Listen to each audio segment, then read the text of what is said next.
CJP और मोदी सरकार के बीच 24 जुलाई को जो बातचीत होनी थी वो पूरी हो गई है। कॉन्स्टिट्यूशन क्लब ऑफ इंडिया में 1 घंटे मीटिंग हुई। सीजेपी की तरफ से चीफ स्पोक्सपर्सन सौरभ दास और आशुतोष रांका इस बातचीत में शामिल हुए। वहीं सरकार की तरफ से स्वास्थ्य मंत्री जेपी नड्डा और केंद्रीय राज्य मंत्री जितेंद्र सिंह ने मुलाकात की। 1 घंटे की मुलाकात हुई। इस वीडियो में आपको बताएंगे कि इस मुलाकात के बाद दोनों पक्षों ने क्या कहा और पूरे दिन का घटनाक्रम क्या रहा। नमस्ते, मेरा नाम दीपक है, आप इंडियन एक्सप्रेस हिंदी देख रहे हैं।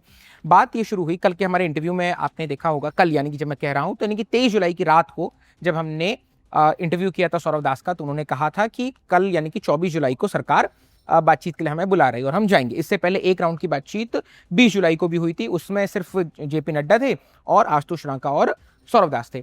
आज ये हुआ, यानी कि 24 जुलाई को ये हुआ कि कॉन्स्टिट्यूशन क्लब ऑफ इंडिया एक न्यूट्रल प्लेस में मुलाकात हुई और 1 घंटे की इस बातचीत के बाद सीजेपी ने ये चिट्ठी, ये खत, ये लेटर जो है सबमिट किया और इस लेटर में उनकी 3 कोर डिमांड है कि धर्मेंद्र प्रधान शिक्षा मंत्री का इस्तीफा हो, 1 करोड़ का मुआवजा दिया जाए उन परिवारों को जिनके बच्चों ने नीट के और रीनीट के बीच में उस प्रेशर में अपनी जान ले ली, और कोई भी लीगल एक्शन नहीं होना चाहिए प्रोटेस्टर्स के खिलाफ, और ये नॉन नेगोशिएबल, यानी इस पर समझौता नहीं करेंगे।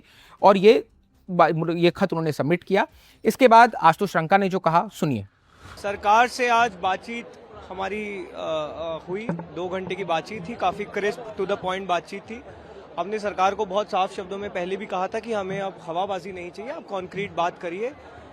सरकार ने जो 2 हमारी मांगे हैं, जो 3 हमारी मांगे हैं, उनमें से 2 मांगों पर काफ़ी पॉजिटिव रिस्पांस दिया है और काफ़ी इन प्रिंसिपल एग्रीमेंट दिखाया है 1 करोड़ कॉम्पनसेशन पर। और जो लीगल केसेस की जो हमने बात की थी, ना सिर्फ जो अभी एफआईआर हुई है बल्कि एक सोवरेन गारंटी हमें दी जाए ताकि जो भी प्रोटेस्टर्स हैं यहाँ पे, उन पे फ्यूचर में भी कोई एफआईआर या लीगल केस ना हो। कॉम्पनसेशन और ये लीगल केसेस पे सरकार की तरफ से काफ़ी पॉजिटिव रिस्पांस है। उन्होंने इन प्रिंसिपल एग्रीमेंट भी किया है और हमें उम्मीद है कि जल्दी एक रिटर्न एग्रीमेंट भी हमें इस बाबत मिल जाएगा। धर्मेंद्र प्रधान के इस्तीफे पर सरकार से विस्तृत चर्चा हुई। हमने सरकार को न सिर्फ जंतर मंतर पर जो प्रोटेस्ट चल रही है बल्कि जो देश भर में समय प्रदर्शन चल रहे हैं, 150-200 से ज़्यादा शहरों में समय प्रदर्शन चल रहे हैं, सबकी बहुत साफ शब्दों में एक ही मांग है, धर्मेंद्र प्रधान का इस्तीफा या कैबिनेट से उनकी बर्खास्तगी। ये सेंटीमेंट, ये हमने सरकार को बहुत साफ शब्दों में बता दिया है। हमने कहा है कि इसके नीचे कुछ भी मंजूर नहीं होगा। सरकार ने बोला है कि इस बारे में प्रधानमंत्री को अवगत कराया जाएगा और जल्दी इस बारे में एक डिसीजन लिया जाएगा।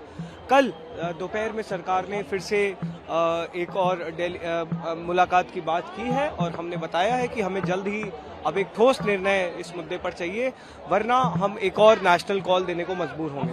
इस मुलाकात से पहले अभिजीत दीपके ने मीडिया से बात करते हुए कहा कि जब छात्रों पर लाठीचार्ज हुआ तो ये आंदोलन और बढ़ गया था। अगर हमें हिरासत में लिया गया, यानी कि सीजेपी के प्रवक्ताओं को, उनके मेंबर्स को, उनकी टीम को हिरासत में लिया गया, तो ये आंदोलन पूरे देश में फैल जाएगा और अब इस आंदोलन का सिर्फ एक समाधान है, धर्मेंद्र प्रधान का इस्तीफा। आज यानी कि 24 जुलाई को सीजेपी ने उनकी भाषा में उन्होंने कहा था कि पीसफुल प्रोटेस्ट के लिए हम कॉल दे रहे हैं। पूरे देश भर में आज उन्होंने इस बात का कॉल दिया था, चिट्ठी सबमिट की थी। इसके बाद, इस मीटिंग के बाद स्वास्थ्य मंत्री जेपी नड्डा ने जो कहा वो सुनिए। आंदोलनकारी लड़कों के विषयों पर चर्चा करने के लिए यहाँ आए थे। लगभग 2 घंटे बातचीत चली। सरकार की ओर से मैं और मेरे साथ से भारत सरकार बातचीत में शामिल हुए। उसकी बातें हमने सुनी, बातें सौहार्दपूर्ण वातावरण में हुई और कई दृष्टि से सारी बातों पर हर तरीके से चर्चा हुई। उसकी मुख्यतः डिमांड से और 5 सुधार के परीक्षा में सुझाव है। हमने उनको कहा कि हम आपके साथ दोपहर बाद मिलेंगे और फिर हम आते हैं। सीजेपी के प्रवक्ता सौरभ दास ने सरकार को 24 घंटे का समय दिया है कि वो उनकी मांगों पर सुनवाई करे, विचार करे और उनको उनका फैसला बताए। इस मामले पर जो भी अपडेट्स होगी हम आपके सामने लेकर आते रहेंगे। देखते रहिए इंडियन एक्सप्रेस हिंदी।